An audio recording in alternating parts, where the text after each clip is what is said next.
আলহামদুলিল্লাহি রাব্বিল আলামিন ওয়াসসালাতু ওয়াসসালামু আলা সাইয়্যিদিল আমবিয়াই ওয়াল মুরসালিন ওয়া আলা আলিহি ওয়া আসহাবিহি আজমাইন, আম্মা বাদ। সম্মানিত শ্রোতাবিন্দু, আপনাদের সকলকে জানাই আসসালামু আলাইকুম ওয়া রাহমাতুল্লাহি ওয়া বারাকাতুহু।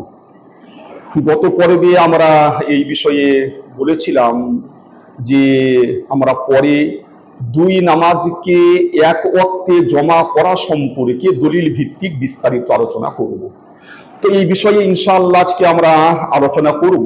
তো এই সম্পর্কে জানা দরকার যে ইমাম আবু হানিফা রহমতুল্লাহ আলাইহি তিনি কুরআন এবং হাদিসকে সামনে রেখে এবং তার মধ্যে গবেষণা করে তিনি এই কথা বলেছেন যে প্রত্যেকটা নামাজের জন্য আল্লাহ তাআলা যেহেতু সময় নির্দিষ্ট করে দিয়েছেন, তাই প্রত্যেকটা নামাজকে তার নির্দিষ্ট সময়ের মধ্যে পড়তে হবে। সফর ইত্যাদি কোনো ওজরের কারণে কোনো নামাজকে সময়ের পূর্বে পড়া যাবে না, অর্থাৎ কোনো নামাজকে জমা করা যাবে না। অপরদিকে এক শ্রেণীর মানুষ দাবি করে থাকে যে সফর ইত্যাদির কারণে দুটো নামাজকে জমা করে পড়া, অর্থাৎ জোহরের সময় আসরের নামাজ পড়ে নেওয়া, জোহর এবং আসর একসাথে পড়া, এইভাবে মাগরিবের সময় মাগরিব এবং ঈশার নামাজ একসাথে পড়া, এটা নাকি সহিহ হাদিস দ্বারা প্রমাণিত। তো আমরা এই সম্পর্কে ইনশাআল্লাহ বিস্তারিত আলোচনা করব। তো এই ব্যাপারে আমাদের সর্বপ্রথম জানা দরকার যে এই যে নামাজ জমা করা, অর্থাৎ একটা ওয়াক্তের মধ্যে দুটো নামাজকে জমা করা, এটার দুটো পদ্ধতি আছে। একটা হচ্ছে জমা তাকদিম, দ্বিতীয় জমা তাখির। জমা তাকদিম হচ্ছে জোহরের ওয়াক্তে জোহর এবং আসরের নামাজ পড়ে নেওয়া, আর জমা তাখির হচ্ছে আসরের সময় জোহর এবং আসরের নামাজ পড়া। এইভাবে মাগরিব এবং ঈশার দুটো নামাজ মাগরিবের ওয়াক্তে পড়া জমা তাকদিম, আর ঈশারের সময় মাগরিব এবং ঈশা একসাথে পড়া জমা তাখির। ইমাম আবু হানিফা রহমতুল্লাহ আলাইহি বলছেন জমা তাকদিমও জায়েজ নয় আর জমা তাখিরও জায়েজ নয়, কিন্তু দুটোর মধ্যে পার্থক্য এই হবে যে জমা তাখির করলে দুটো নামাজই হয়ে যাবে, একটা কাজা হবে আর একটা আদায় হবে। মানে ধরুন কোনো ব্যক্তি জোহরের সময় জোহরের নামাজ পড়লো না, আসরের সময় জোহরের নামাজ পড়লো, আসরের নামাজও পড়লো জোহরের নামাজও পড়লো, তাহলে আসরের নামাজটা যেহেতু আসরের নির্দিষ্ট সময়ের মধ্যে পড়া হচ্ছে তাই ওটা আদায় হবে, আর জোহরের নামাজটা জোহরের নামাজের ওয়াক্ত পার হয়ে যাওয়ার পরে পড়া হচ্ছে তাই ওটা কাজা হবে। এইভাবে যদি কোনো ব্যক্তি ঈশার সময় মাগরিব এবং ঈশা দুটো নামাজ একসাথে পড়ে, তো ঈশার নির্দিষ্ট ওয়াক্তে ঈশার নামাজটা পড়া হচ্ছে তাই ওটা আদায় হবে, আর মাগরিবের নামাজটা সময় পার হওয়ার পরে পড়া হচ্ছে তাই ওটা কাজা হবে। কিন্তু যদি জমা তাকদিম করা হয়, অর্থাৎ জোহরের সময় আসর এবং জোহরের নামাজ একসাথে পড়া হয়, তাহলে ইমাম আবু হানিফা রহমতুল্লাহ আলাইহি বলছেন জোহরের নামাজ তো হয়ে যাবে, আসরের নামাজটা মোটেই হবে না। এইভাবে যদি মাগরিবের সময় মাগরিব এবং ঈশার নামাজ পড়া হয়, তাহলে মাগরিবের নামাজটা নির্দিষ্ট সময়ে হওয়ার কারণে নামাজটা হয়ে যাবে, কিন্তু ঈশার নামাজটা মোটেই হবে না। তো ইমাম আবু হানিফা রহমতুল্লাহ আলাইহির নিকটে জমা তাকদিম এবং জমা তাখির দুটোর মধ্যে একটাও জায়েজ নয়, একটাও কোরআন হাদিস ভিত্তিক দলিল দ্বারা প্রমাণিত নয়। তবে পার্থক্য বললাম আমি, ওই পার্থক্য হবে। এই ব্যাপারে আরেকটা বিষয় জানা দরকার যে এই যে দুটো নামাজকে একটা সময়ের মধ্যে জমা করা, এর দুটো পদ্ধতি আছে। একটা হচ্ছে জমা হাকিকি, একটা জমা সুরি। জমা হাকিকি মানে হচ্ছে প্রকৃতপক্ষে জমা করা, মানে জোহরের ওয়াক্তের মধ্যে আসরের নামাজ পড়া বা মাগরিবের ওয়াক্তের মধ্যে ঈশার নামাজ পড়া, এটাকে বলা হয় জমা হাকিকি। আর জমা সুরি হচ্ছে যে বাহ্যিক দৃষ্টিতে দেখে মনে হবে দুটো নামাজকে জমা করা হচ্ছে, কিন্তু এটা প্রকৃতপক্ষে জমা নয়। অর্থাৎ জোহরের নামাজটা জোহরের যে নির্দিষ্ট সময়, সেই নির্দিষ্ট সময়ের একদম শেষে পড়া, আর আসরের নামাজটা তার নির্দিষ্ট সময়ের শুরুতে পড়া। এইভাবে মাগরিবের নামাজটা মাগরিবের ওয়াক্তের শেষে পড়া আর ঈশার নামাজটা ঈশার ওয়াক্তের শুরুতে পড়া। তাহলে এগুলো দেখে মনে হবে যে জমা করা হচ্ছে, কিন্তু প্রকৃতপক্ষে জমা করা হচ্ছে না। যেমন ধরুন জোহরের ওয়াক্ত আজকে শেষ হচ্ছে 4:15, তো আপনি জোহরের নামাজটা পড়লেন 4:10, তারপরে আপনি যেই 4:15 হয়ে গেল আসরের ওয়াক্ত শুরু হয়ে গেল, আপনি আসরের নামাজটা পড়ে নিলেন। তাহলে 4:05 জোহরের নামাজ পড়েছেন আর 4:15 আসরের নামাজটা পড়েছেন। জোহরের নামাজ একদম শেষ সময়ে পড়া হয়েছে, আসরের নামাজটা একদম শুরু সময়ে পড়া হলো, দেখে মনে হলো যে দুটো নামাজ একসাথে জমা করা হয়েছে, কিন্তু এটা বাহ্যিক দৃষ্টিতে জমা, এটা হাকিকি জমা নয়। এবারে আসুন আমরা দলিল প্রমাণের দিকে তাকাই। তো সর্বপ্রথম আমাদের জানা দরকার যে কোরআনের মধ্যে এই দুটো নামাজ একসাথে জমা পড়া সম্পর্কে কোনো দলিল নেই, বরঞ্চ কোরআনের 3টে আয়াতের দ্বারা আমরা প্রমাণ পাই যে প্রত্যেকটা নামাজকে তার নির্দিষ্ট সময়ের মধ্যে পড়তে হবে। সর্বপ্রথম সূরা নিসার 103 নম্বর আয়াত, ইন্নাস সালাতা কানাত আলাল মুমিনিনা কিতাবাম মাওকুতা, আল্লাহ তাআলা ইরশাদ করেছেন যে নিশ্চয়ই নামাজ মুসলমানদের উপর নির্দিষ্ট সময়ে ফরজ করা হয়েছে, অর্থাৎ প্রত্যেকটা নামাজের জন্য সময় নির্দিষ্ট করে দেওয়া হয়েছে এবং সেই নির্দিষ্ট সময় নামাজ পড়া মুসলমানদের উপর ফরজ।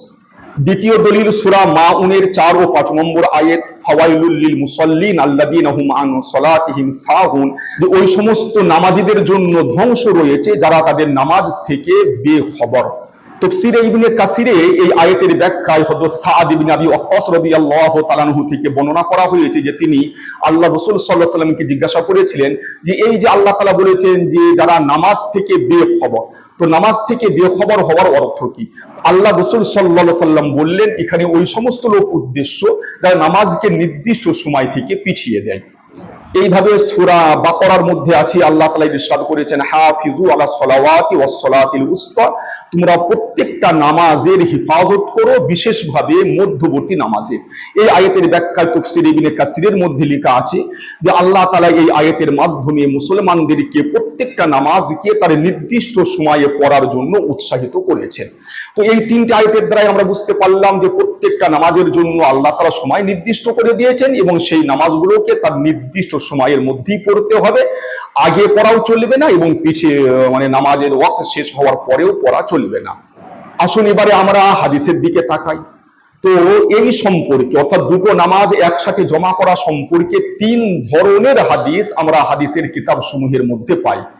প্রথমত ওই সমস্ত বিশুদ্ধ হাদিস যার দ্বারাই বোঝা যায় যে আল্লাহ রাসূল সাল্লাল্লাহু আলাইহি সাল্লাম দুটো নামাজকে জমা করেছেন, কিন্তু সেই জমা করার পদ্ধতি কেমন ছিল, জমা হাকিকি না জমা সুরি, অর্থাৎ প্রকৃতপক্ষে জমা নাকি বাহ্যিক দৃষ্টিতে জমা, এর কোনো বর্ণনা, এর কোনো স্পষ্ট বিবরণ ওই সমস্ত হাদিসের মধ্যে পাওয়া যায় না। শুধু এতটুকু আছে যে আল্লাহ রাসূল সাল্লাল্লাহু আলাইহি সাল্লাম যোহর এবং আসরের নামাজকে জমা করেছিলেন, মাগরিব এবং ঈশার নামাজকে জমা করেছিলেন, কিন্তু সেই জমা করার পদ্ধতিটা কি ছিল তার কোনো বিবরণ ওই সমস্ত হাদিসের মধ্যে নাই। এই ধরনের হাদিস বুখারী এবং মুসলিম শরীফ সহ বিভিন্ন হাদিসের কিতাবের মধ্যে আছে। তো এই হাদিসের দ্বারাই কিন্তু বাহ্যিক জমা বা প্রকৃতপক্ষে জমা কোনোটারই কোনো দলিল পাওয়া যায় না। যারা দুটো নামাজকে এক ওয়াক্তে জমা করে থাকে তারা এই ধরনের হাদিসগুলো তাদের দলিল রূপে পেশ করে থাকে, কিন্তু এই ধরনের হাদিস তাদের দলিল রূপে পেশ করাটা এটা গাজওয়ারি এবং হটকারিতা ছাড়া কিছু নয়। তাদের দাবি হচ্ছে প্রকৃতপক্ষে জমা, কিন্তু এই সমস্ত হাদিসের মধ্যে প্রকৃতপক্ষে জমা বা বাহ্যিক দৃষ্টিতে জমা এর কোনো বিবরণ নেই, অতএব ওই হাদিসগুলো তাদের দলিল হতে পারে না। দ্বিতীয়, বেশ কিছু বিশুদ্ধ পর্যায়ের হাদিস আছে যার দ্বারা স্পষ্ট প্রমাণ পাওয়া যায় যে আল্লাহ রাসূল সাল্লাল্লাহু আলাইহি সাল্লাম যে দুটো নামাজকে জমা করেছিলেন তা ছিল জমা সুরি, অর্থাৎ বাহ্যিক দৃষ্টিতে জমা। আমরা এই ধরনের কিছু বিশুদ্ধ হাদিস আপনাদের সামনে পেশ করছি। বুখারী শরীফের 1174 নম্বর হাদিসের মধ্যে আছে, হযরত ইবনে আব্বাস রাদিয়াল্লাহু তাআলা আনহুমা তিনি বর্ণনা করছেন, সাল্লাইতু মা রাসূলিল্লাহি সাল্লাল্লাহু আলাইহি ওয়াসাল্লাম সামানিয়ান জামিআন ওয়া সাবআন জামিআন।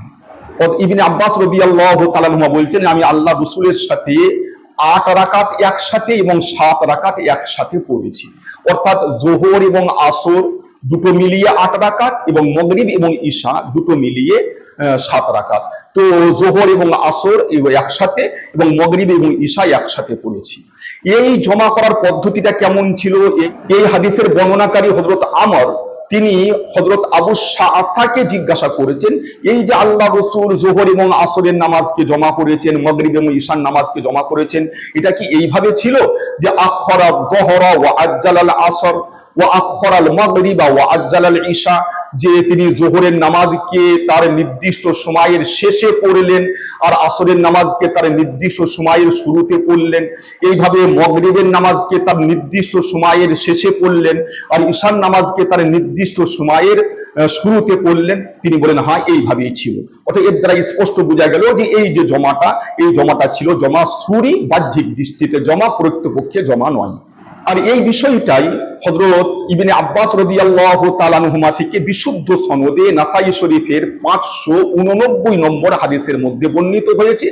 হযরত ইবনে আব্বাস রাদিয়াল্লাহু তাআলা আনহুমা নিজে বলছেন যে আল্লাহ রাসূল যে যোহর এবং আসরকে জমা করেছিলেন, এইভাবেই যে যোহরের নামাজকে শেষ সময়ে পড়েছিলেন, আসরের নামাজকে শুরু সময়ে পড়েছিলেন, মাগরিব এবং ঈশাকে জমা করেছিলেন, মাগরিবের নামাজকে শেষ সময়ে পড়েছিলেন এবং ঈশারের নামাজকে শুরু সময়ে পড়েছিলেন। তো নাসাই শরীফের এই হাদিসটা বিশুদ্ধ পর্যায়ের হাদিস এবং এতে স্পষ্ট রূপে হযরত ইবনে আব্বাস থেকেই বর্ণিত আছে যে আল্লাহ রাসূল যে যোহর এবং আসরকে, মাগরিব এবং ঈশাকে জমা করেছিলেন সেটা ছিল জমা সুরি, সেটা প্রকৃতপক্ষে জমা নয়।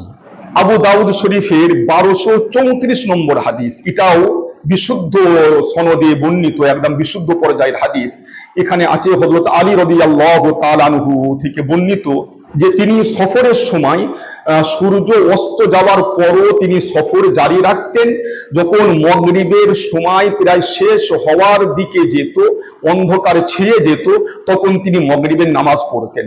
মাগরিবের নামাজ পড়ার পরে তিনি কিছু খাওয়া দাওয়া করতেন, তারপরে ঈশান নামাজটা একদম শুরু সময়ে আউয়াল ওয়াক্তে পড়ে নিয়ে তিনি আবার সফর শুরু করতেন এবং তিনি বলতেন যে আল্লাহ রাসূল সাল্লাল্লাহু আলাইহি সাল্লামও এইরকমই করতেন।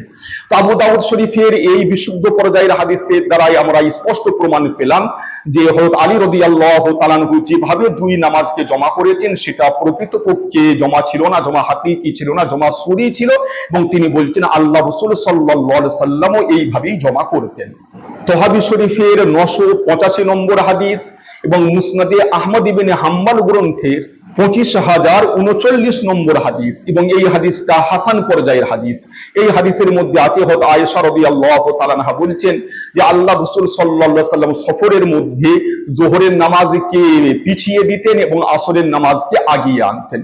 অর্থাৎ যোহরের নামাজকে তার নির্দিষ্ট সময়ের শেষে পড়তেন আর আসরের নামাজকে তার নির্দিষ্ট সময়ের শুরুতে পড়তেন। এভাবে মাগরিবের নামাজকে তার নির্দিষ্ট সময়ের শেষের দিকে পড়তেন আর ঈশান নামাজকে তার নির্দিষ্ট সময়ের শুরুর দিকে পড়তেন। তো হযরত আয়েশা রাদিয়াল্লাহু তাআলা থেকে বর্ণিত এই হাদিসটাও স্পষ্টভাবে প্রমাণ দিচ্ছে যে আল্লাহ রাসূল যে দুই নামাজকে জমা করতেন তা জমা হাকিকি বা প্রকৃত জমা ছিল না, তা ছিল জমা সুরি বা দৃশ্যত বা বাহ্যিক দৃষ্টিতে জমা। এই সমস্ত বিশুদ্ধ হাদিসের দ্বারা আমরা প্রমাণ পেলাম যে আল্লাহ রাসূল সাল্লাল্লাহু আলাইহি সাল্লাম দুটো নামাজকে প্রকৃত বা জমা হাকিকি কোনোদিন করেননি, তিনি যে জমা করেছেন সেটা জমা সুরি। তৃতীয় ধরনের হাদিস হচ্ছে ওই সমস্ত হাদিস যে সমস্ত হাদিসের দ্বারাতে বোঝা যায় যে আল্লাহ রাসূল সাল্লাল্লাহু আলাইহি সাল্লাম হাকিকি জমা করেছে। এই ব্যাপারে আমাদের জানা দরকার যে আল্লাহ রাসূল সাল্লাল্লাহু আলাইহি সাল্লাম যোহরের ওয়াক্তে আসরের নামাজকে জমা করেছেন বা মাগরিবের ওয়াক্তে ঈশান নামাজকে জমা করেছেন। যেমন বর্তমান যুগে যারা দুই নামাজকে জমা করে থাকে তারা যেভাবে করে, মানে জমা হাকিকি, এই জমা হাকিকির ব্যাপারে না তো কোনো দলিল কোরআনে আছে, না বুখারী শরীফে আছে, না মুসলিম শরীফে আছে। এই বিশুদ্ধ হাদিসের যে দুটো কিতাব বুখারী এবং মুসলিম, এতে এই জমা হাকিকির ব্যাপারে একটাও কোনো হাদিস নেই। জমা হাকিকি সম্পর্কে হযরত মুআয ইবনে জাবাল রাদিয়াল্লাহু তাআলা আনহু থেকে একটা হাদিস আবু দাউদ শরীফ এবং তিরমিজি শরীফের মধ্যে বর্ণিত আছে, কিন্তু অধিকাংশ মুহাদ্দিসিন ওই হাদিসটা সম্পর্কে তাদের বক্তব্য হচ্ছে হাদিসটা অত্যন্ত দুর্বল হাদিস। এমনকি বহু মুহাদ্দিসিন ওই হাদিসটাকে মুনকাতি বলেছেন। স্বয়ং ইমাম তিরমিজি রহমতুল্লাহ আলাইহি তিনি ওই হাদিসটাকে মুনকার বলেছেন। অতএব ওই হাদিসটা দলিল হওয়ার যোগ্য নয়। আল্লামা শওকানি ওই হাদিসটা সম্পর্কে বলেন যে একমাত্র ইবনে হিব্বান রহমতুল্লাহ আলাইহি ছাড়া কেউ ওই হাদিসটাকে দলিল যোগ্য বলেননি। এমনকি হাকিম রহমতুল্লাহ আলাইহি তিনি তো বলছেন ওই হাদিসটা জাল হাদিস। মোট কথা জমা হাকিকি সম্পর্কে একটাও বিশুদ্ধ পর্যায়ের হাদিস নেই। যে সমস্ত হাদিসের মধ্যে জমা হাকিকির বর্ণনা আছে সেই সমস্ত হাদিস খুবই দুর্বল হাদিস। এমনকি বহু মুহাদ্দিসিন সেই সমস্ত হাদিসকে জাল হাদিস বলেছেন। তাহলে আপনারা বুঝতে পারলেন যে যারা এই দুই নামাজকে এক ওয়াক্তে পড়ে অর্থাৎ জমা হাকিকি পড়ে এবং তারা দাবি করে যে তাদের এই আমলটা সহিহ হাদিস দ্বারা প্রমাণিত, তাদের এই দাবি সম্পূর্ণ মিথ্যা দাবি, মন গড়া দাবি এবং তাদের এটা অপপ্রচার। বরঞ্চ কুরআন এবং সহিহ হাদিসের আলোকে আমরা জানতে পারলাম যে প্রত্যেকটা নামাজ তার নির্দিষ্ট সময়ে পড়া আবশ্যক। যদি সফর ইত্যাদির কারণে জমা করতেই হয়, তাহলে জমা সুরি অর্থাৎ বাহ্যিক দৃষ্টিতে যেটা জমা, সেই জমা সুরি করার অনুমতি আছে, কিন্তু জমা হাকিকি করার কোনো অনুমতি না কোরআনে আছে, না কোনো সহিহ হাদিসের মধ্যে আছে। আর জমা হাকিকি সম্পর্কে যে সব হাদিস বর্ণনা করা হয়, সেই সমস্ত হাদিস সম্পূর্ণ জয়ীফ এবং এমনকি জাল হাদিস। তবে যে সমস্ত হাদিসের মধ্যে শুধুমাত্র জমা করার কথা আছে, তাতে জমা সুরি বা জমা হাকিকির কোনো উল্লেখ নেই, যদি সেই সমস্ত হাদিসগুলো গাজওয়ারি করে জমা হাকিকির ব্যাপারে দলিল পেশ করা হয়, তো সেটা তাদের মূর্খতা ছাড়া আর কিছুই নয়। আল্লাহ তাআলা আমাদের সকলকেই সহিহ হাদিসের উপরে আমল করার তৌফিক দান করুন। ওয়া আখিরু দাওয়ানা আলহামদুলিল্লাহি রাব্বিল আলামিন।